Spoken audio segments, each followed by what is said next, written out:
Ever since the Rashawn Slater injury, Justin Herbert has been tearing it up at practice, and I think he's trying to show this team that even without their all-pro left tackle, with him at quarterback, this season is still very much alive.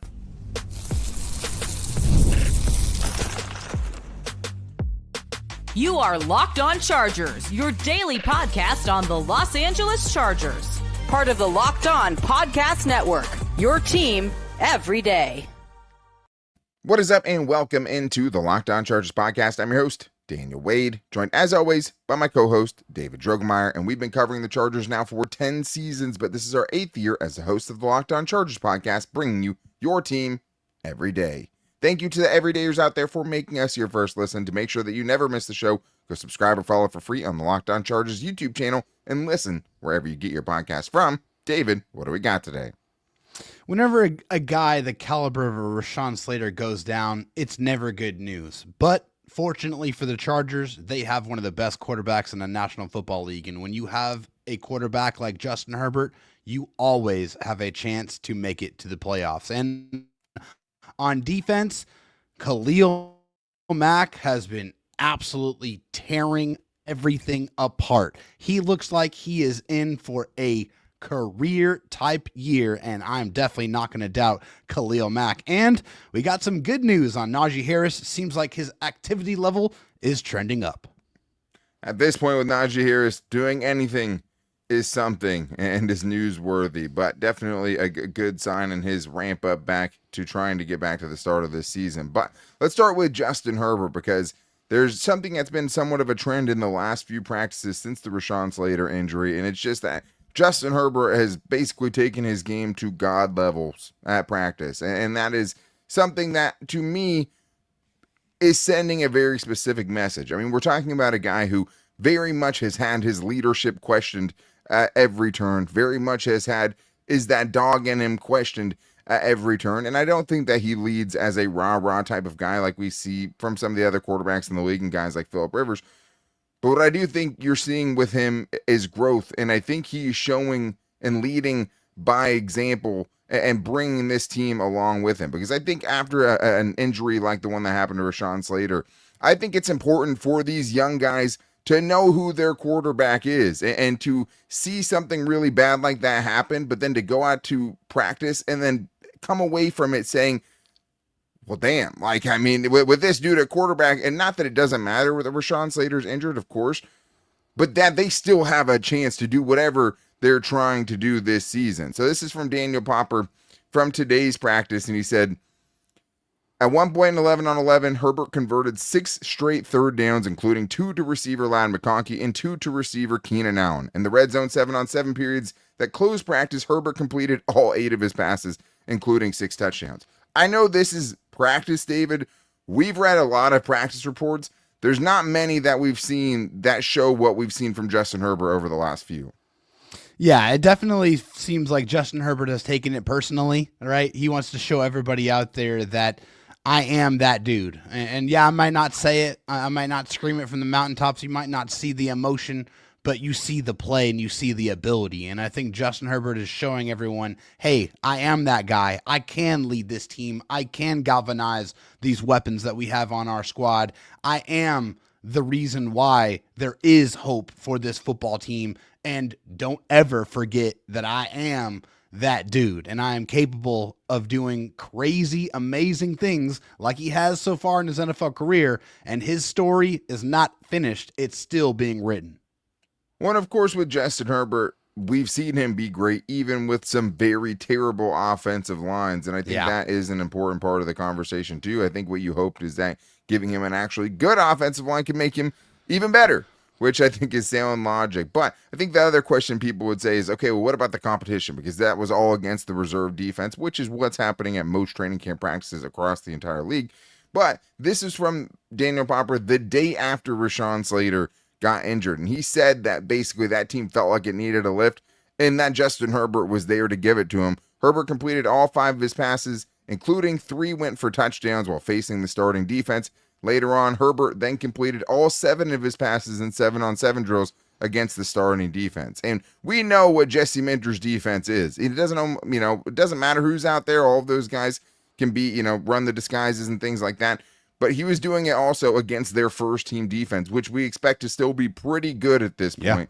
And so I just think that for him to kind of show that, and to your point, show, hey, I am that dude, but it's not about showing the fans that. It's not about showing the media that potentially, even though there was, Popper and some of the media were out of practice. It was more about showing his team what he can do. And I think for some of these young guys, like I remember Brendan Rice had a moment last year as a rookie where basically he stopped running at one point because he was just like, okay, well, there's no way Justin Herbert, could put it on me this far down the field.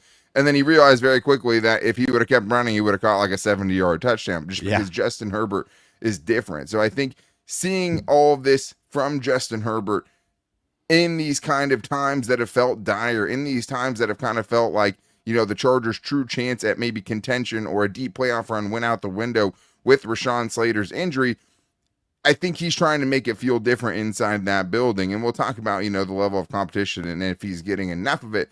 But I also don't think it's a coincidence, David, that Justin Herbert has been doing all of these things since Keenan Allen's been back. Because Keenan Allen's, I think, first practice was the one where Rashawn Slater got hurt. But it does feel like hearing what we're hearing out of these practices that Keenan Allen and Justin Herbert have picked up right where they left off. I mean, are you surprised? Should anybody be surprised? Absolutely not. These guys are like two peas in a pod. They have that same kind of kinetic energy to me that I saw with Phillip Rivers and Antonio Gates. It just feels like these guys know exactly where each other's going to be. That trust is undeniable. I mean, Justin has shown it, while Keenan and Justin have played together, that he'll throw the ball at anywhere in Keenan's vicinity, and he feels very confident that Keenan is going to be able to make a play. He's made some spectacular catches, and also it's just old reliable. He knows if he needs somebody to get open on a third down, Keenan is going to do that. And even now, he's still doing it, and he's been making plays left, right, and center, and it just feels right. It feels like this is something that had to happen, that needed to happen, and is happening, and it is a great thing for this Chargers offense. Well, and if we crunch the numbers, like Keenan Allen in games has probably caught more than 200 passes, more than any other, receiver that Justin Herbert's ever thrown to. Even the Mike Williams connection on like a play-to-play basis and not kind of the single spectacular play wasn't the same as the chemistry that Justin Herbert has with Keenan Allen as far as where are you going to be on a big down. Not just huck it up because I know you can go get it, but knowing what you're going to do, exactly where you're going to be, so that even if it's a really tight window that I'm throwing into, I know that you're going to be there. And I always think of the video, I forget which team it was against, but, I think it was the Dolphins, he just rips an out route to the sideline that just had no breathing room at all. And then, just a missile. Keenan Allen points back at Justin Herbert. Justin Herbert points back at Keenan Allen. But it was those moments that you see that these guys are playing on another plane. And it just feels like that having him back, even with the redundancies, of what was thought to be him and Ladd McConkey's role in this offense, it's overblown because at the end of the day, Keenan Allen can still do it on the outside. According to Daniel Popper, all of his routes all of his formations since Ladd McConkey was on the field with him and they were doing it together because Ladd was hurt last week and he's come back this week.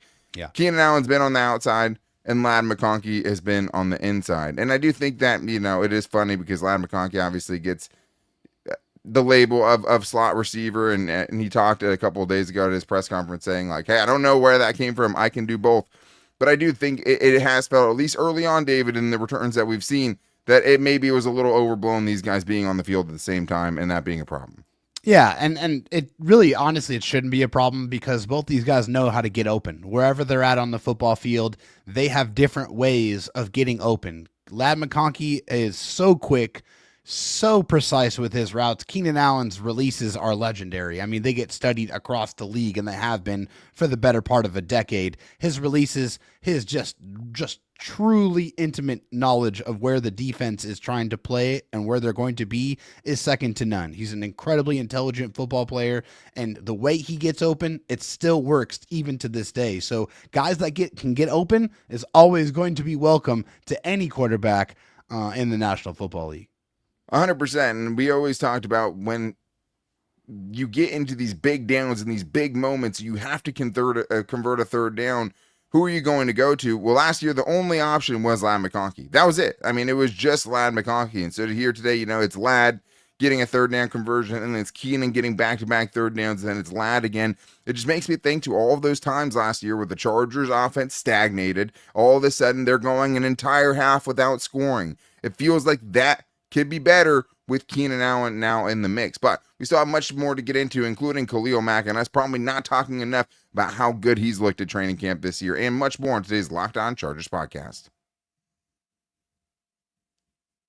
This episode is presented by Yahoo Fantasy. It's the best time of the year. NFL kickoff is almost here, and that means fantasy football season is back in full swing, and this year Yahoo Fantasy is turning things up with a fantasy football experience like never before. This year, me, David, and the Locked On Chargers podcast are playing on Yahoo Fantasy, and you should too. Whether you're a first-timer or a veteran making your millionth league, Yahoo Fantasy is the place for you. And if you want to figure out which of your Chargers you should be taking this year and when you should take them, you can get all of that information on Yahoo Fantasy. It's what separates it and makes it the best fantasy site to use. And to celebrate 28 years of fantasy football greatness, Yahoo Fantasy is dropping 28 big new features over 28 days throughout August, including this one. This is crazy. Yahoo just dropped Yahoo Fantasy Guillotine Leagues, a killer new way to play fantasy football on Yahoo, where the lowest scoring team gets eliminated each week until there's one team left standing. With the season around the corner, now's the time to get your league together and give this new mode a try. If you're more into the classics, you can still play in head-to-head, private league,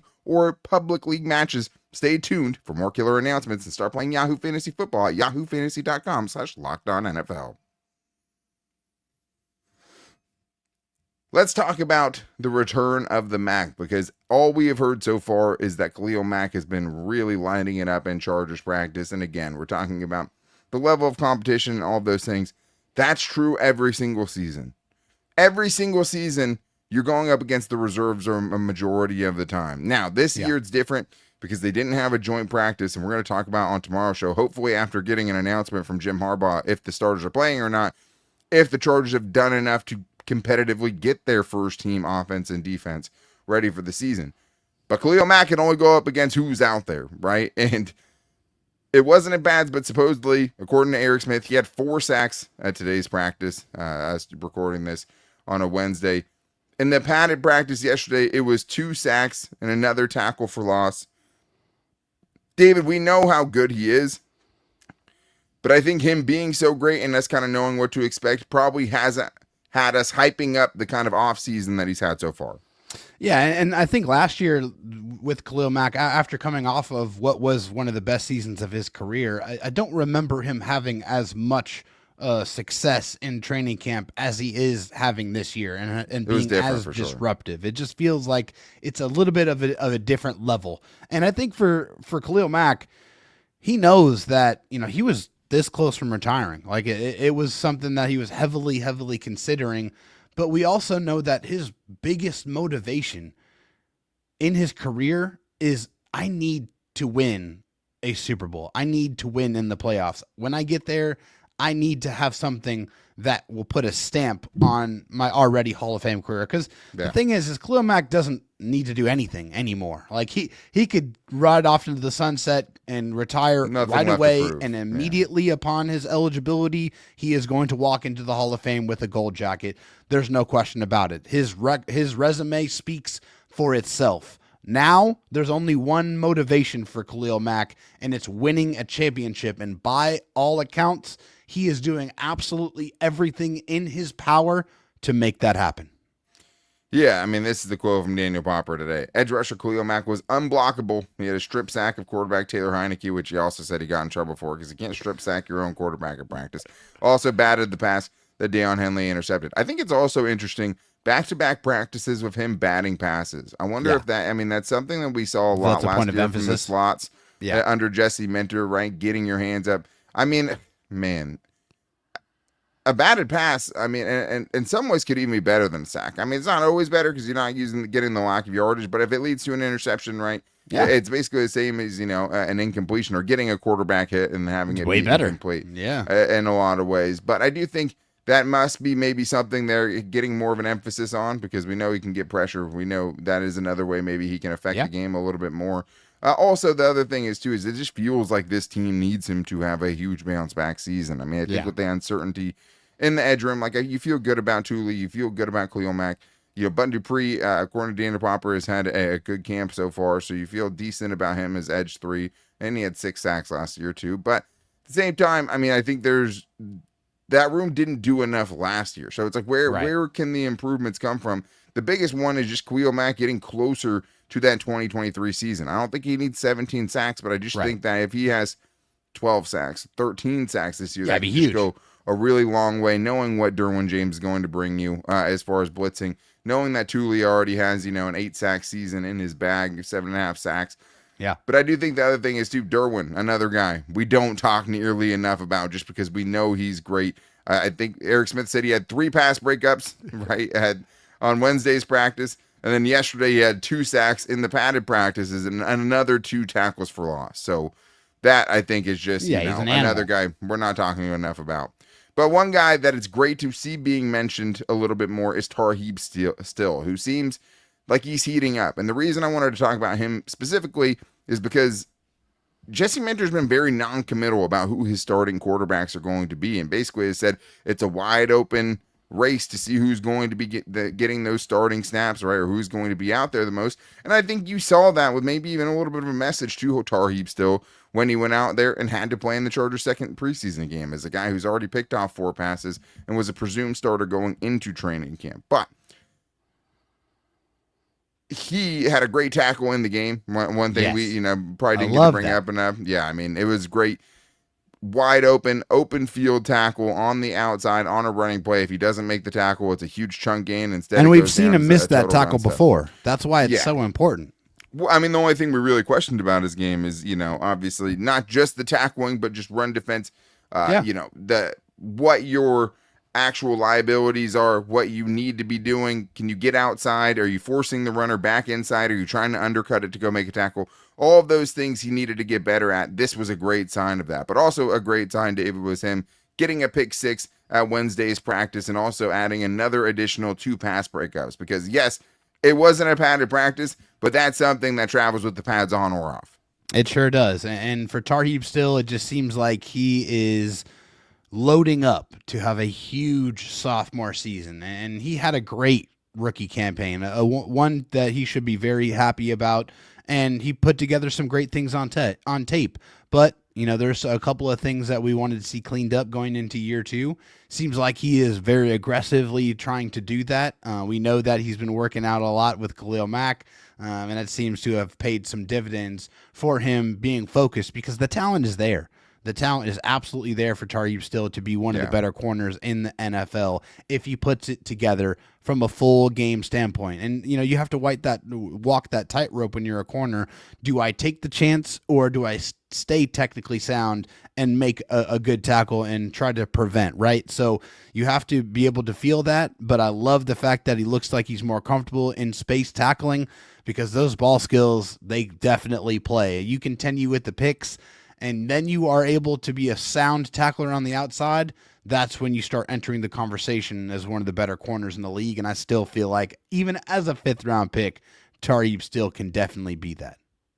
Yeah, I agree with you 100% because it just feels like there is a scenario where he turns out to be a Marcus Peters, kind of just the ultimate gambler, where you're going to be giving up certain things like tackling, but he's going to kind of make it even out because he's going to have 6 interceptions in a season, but you have to kind of take the highs and the lows of it. If he can really balance his game out, now you're talking about just a well-rounded, really good cornerback, which I do think he can do as well. But I mean, there was only a couple weeks ago where you hear Jesse Minter say, you really hope that maybe a guy or two does something and gets on a roll, and it's like, hey, we got to leave this guy where he's at, and that hadn't happened up until this point. Maybe this is something that pushes him in the right direction. When talking about him on Wednesday, Jesse Minter said, a big jump from last year as a rookie, just how he's operating. We've heard that kind of through and through, him getting out early to practice, him kind of putting in the extra work to take his game to the next level, but it's nice to kind of see some fruits of his labor. I think the other thing too is Jesse Minter mentioned also in his press conference today that it's hard for guys sometimes, especially like Tarheep Still, to make the plays at the tempo that they're playing, where he's not really allowed to kind of finish through the receiver. Right. He has to try to take care of his own guys. And when you're talking about the difference between a pick and a pass breakup and just not getting there, not being able to touch that ball with your outstretched fingertips. Like those are all literally fractions of a second. So like if you're not going 100% full speed at every moment, you're not going to be able to make those plays. So I think like we talk about a lot of positions, right? Mostly in the trenches. Hey, it's going to look different when the live bullets are flying. I think that kind of applies to Tarheep Still as well, because he can't really show the full breadth of his ball hawking abilities if he's not able to really just let it rip and go full speed. And it looks like he's starting to ramp up to get to those levels as well. But we have a Najee Harris update. Najee was not just walking around the field this week, and that is something that's great. But will he be back? We're getting into all that and more on today's Locked On Chargers podcast. Most people can't name all their financial accounts or even what they're worth, whether it's a 401k, properties, or investments. And when you don't have the full picture, you can end up leaving money on the table. That's why there is Monarch Money. It's an all-in-one personal finance tool that brings your entire financial life together in one clean, easy-to-use interface on your laptop or your phone. Monarch does all the heavy lifting for you so you can link all of your accounts in minutes, see clear data visuals, and get smart categorization of your spending, and finally feel in control of your money without ever touching a spreadsheet. And if I can stay away from those, even better. But for me, it's been great, especially since having a kid, to have Monarch Money. I wish I had it before I had a kid so I could have kept my finances a little bit more in order, but it was basically just my wife that did all of that.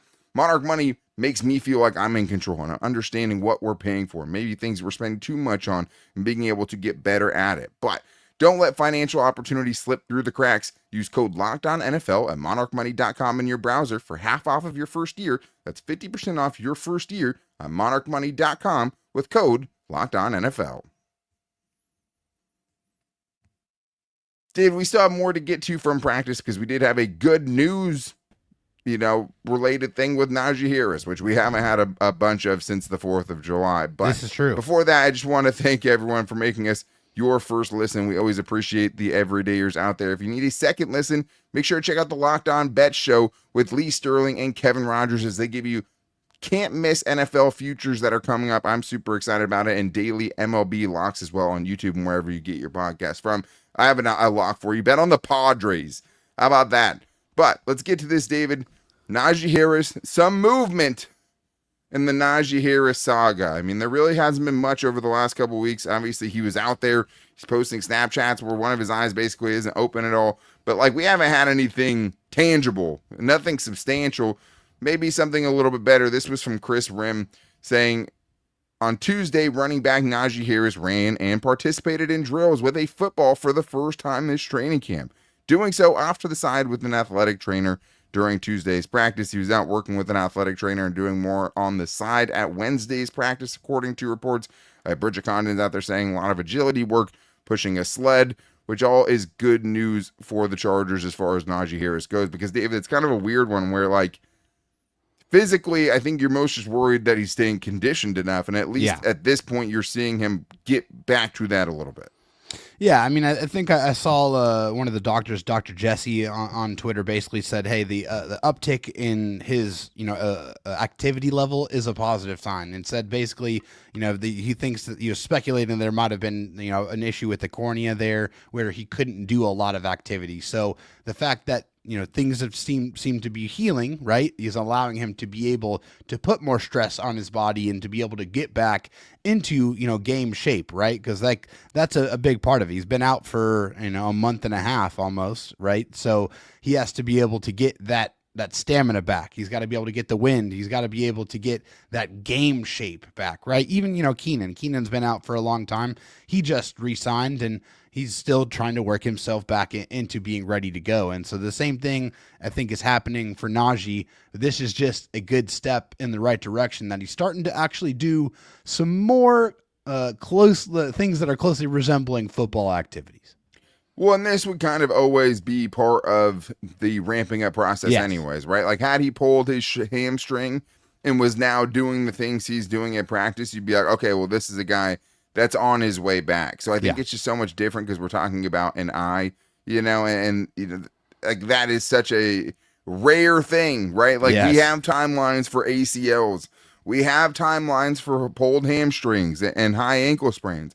We don't have timelines for fireworks to the eye. We just don't, right? And you just don't see a lot. I mean, obviously there's some very, famous eye injuries like Orlando Brown and guys who have like lost eyes and stuff like that. But like, this is just a very rare football injury. And that's why he's on the non-football injury list, right? Because it's not something that happened on a football field, which just makes it so much harder to kind of gauge. And also just the Chargers being so non-committal. I mean, Greg Roman, once again, really not committing to Najee Harris being around for week one. Nothing that we've heard so far since his agent put out there that he thinks he'd be ready for the season has indicated he will be. But this has to make it seem a little bit more to me like, okay, well, maybe he's not going to miss the first month of the season or end up, on the PUP list, whatever the case may be for the first month of the year, miss 4 games, because that's what you really don't want. But Greg Roman said even if Najee Harris doesn't come back, it will still be a rotation with Omarion Hampton, who is the clear starter at this point. He didn't say anything to dissuade that at all, but he said there will be a rotation no matter what happens. The day of one running back taking every rep, it's kind of gone the way of the prehistoric creatures, aka the dinosaurs, meaning it doesn't exist anymore. Is that surprising at all to you, David? Or do you think this is something we kind of expected all along? Yeah, I mean, I think if you look at Greg Roman and the kind of the way he's orchestrated his offenses, he's always had a couple of guys that he's had in the backfield running the rock. You look at his time with the Ravens as the Ravens OC. He always had a couple of guys, whether it was J.K. Dobbins or Gus Edwards. There's always been several guys that have been part of that rotation. Now you may see someone get more carries than anybody else, right? But it's still more like a 75. Then, it breaks down from there where, there's maybe more like 60-30, but, it's always been a running back by committee approach for Greg Roman. I think so. I mean, it basically has, right? Like he had Frank Gore early on in his 49ers career, and that was basically mostly the Frank Gore show. I think there's a little bit of Kendall Hunter mixed in there back in the day. And like he has done it before. I think the last one was Mark Ingram. Used Mark Ingram a bunch one of those years that he kind of easily outpaced the rest of the running backs. But for the most part, I don't think this is surprising at all. I do think that we thought if Najee Harris was healthy, he would be getting a split pretty much no matter what with Omarion Hampton. And basically, Omarion Hampton's performance would dictate what that split is. Yeah. I think he was always going to get the lion's share of the carries eventually. I think the Najee Harris eye incident only expedited that. But what I do think is that it opens up a huge opportunity because with the uncertainty of Najee Harris, he's used 2 backs a lot. He hasn't used 3 backs a lot, right? But what this basically means is there are some snaps open to the rest of these guys on this roster in that running back room that they really just weren't going to get if Najee Harris was out there, period, right? This is true. And so who is it going to be? Like if Najee isn't there, Kamani Vidal probably is number 2 right now if I had to guess. But Haskins has been really good. Hassan Haskins, Nyheim Hines obviously brings some third down ability, some pass pro ability like we saw in that last game as well, stonewalling a couple of blitzers. Can Rocket Sanders make his case over the last 2 preseason games? Because this is a meaningful amount of snaps, whoever the other guy is in this running back room. And there's probably only going to be one of them, and a lot of guys are going to be vying for that chance. But let's talk about another guy that Greg Roman would not commit to being out there in week 1, and that is Mekhi Becton, which is just kind of hilarious because Greg Roman was the original guy that told us that this was something extremely minor. Also said the same thing about Ladd, actually Harbaugh even said with Ladd and Mekhi Becton that this was only out of an abundance of caution. Yeah. Ladd's back, right? Mekhi Becton doesn't feel like he's close to being fully back, and it just feels like you can't trust them with anything injury-wise. I mean, we've told you guys before, Daniel Popper's been kind of hinting that this might be more serious than they've been letting on for the last couple of weeks, but it's been since July 28th. We're over, almost 2.5 weeks now since we haven't seen him, and when that is the only big upgrade you make on your interior, that is concerning at this point. And Greg Roman said he expects Mekhi Becton. It's not the same as Najee Harris. If you had to guess that one guy is going to be out there, David, week 1 between Mekhi Becton and Najee Harris, who would you pick?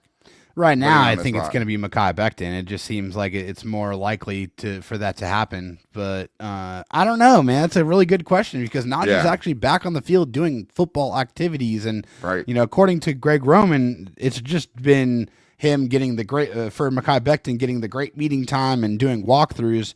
but hasn't really done any football activities. And we're talking about 16 days here. And yeah, there is, a little bit less than a month left before the season starts, but I don't know how you couldn't feel a little bit uncomfortable about the fact that if Mekhi Becton isn't ready for week 1, you're rolling out the same exact offensive line that you had last year minus Rashawn Slater. So yes, it is something that for me, the stress level is starting to increase as we get closer and closer to the start of the season. Yeah, I mean, right now you have the same, interior trio that started in that playoff game for you, slated to start week 1 with Zion, Bradley Bozeman, and Jamari Sawyer. And then instead of having Joe Alt at right tackle, you have Trey Pipkins because, Joe Alt has to move to left tackle. So not great, said he wouldn't say it's concrete that he's back by week 1, even if he expects it. And, and this, it's like if one comment gets made, you don't think about it too much. But then when you have, Jim Harbaugh saying who is starting 5 offensive linemen are, you have him say everyone very normally. And then he gets to Mekhi Becton, projected starter. And it's like, well, what are we doing? Like, and then, Popper, I think, followed up on it in that press conference. And he was just like, oh, abundance of caution, blah, blah, blah. It didn't mean anything when I said it, but it's like, it feels like it means something. It very much feels like it means something. It feels like this is something that's been undersold the whole time. And like, it's honestly frustrating because like, they can tell us whatever they want, right? But like to be intentionally kind of misleading is kind of annoying, to be honest with you. And it's just like, in a week-to-week game plan situation, I understand the competitive advantages. Are you trying to get the competitive advantages in a preseason game this week? Like, what, you know what I mean? Like, they are 2-0. I mean, that is true, but like, I don't get it. You know what I mean? Like, who is it serving?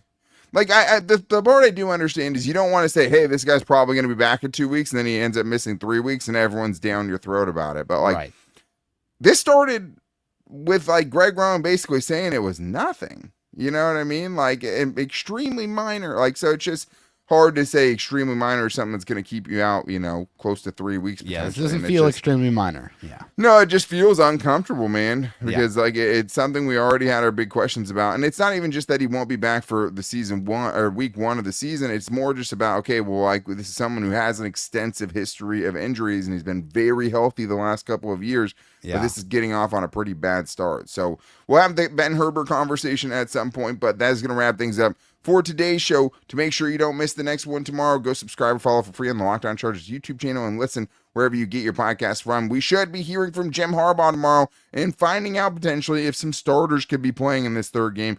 I think they will not, at least as of right now. But to make sure you're here for the latest and also our game preview of the game on Saturday, also follow all of our social media where you can find the show every day at Locked On LAC on Twitter, at Locked On Chargers on Instagram, and our Locked On Chargers Facebook page. And I might put a preseason bold predictions post out there. One of our favorite parts of the regular season, letting you guys get your bold predictions in before the game. Maybe we'll do that in a preseason themed event tomorrow night where we'll get some bold predictions for, Rocket Sanders rushing for 150 yards, whatever the case may be. We're excited to hear from you guys since there's no Fan Mail Friday this week. So make sure you guys hit us up at all those places where you can also find the show. But be back tomorrow when we hear the latest from Jim Harbaugh about this team. But until then, take it easy and go Balls.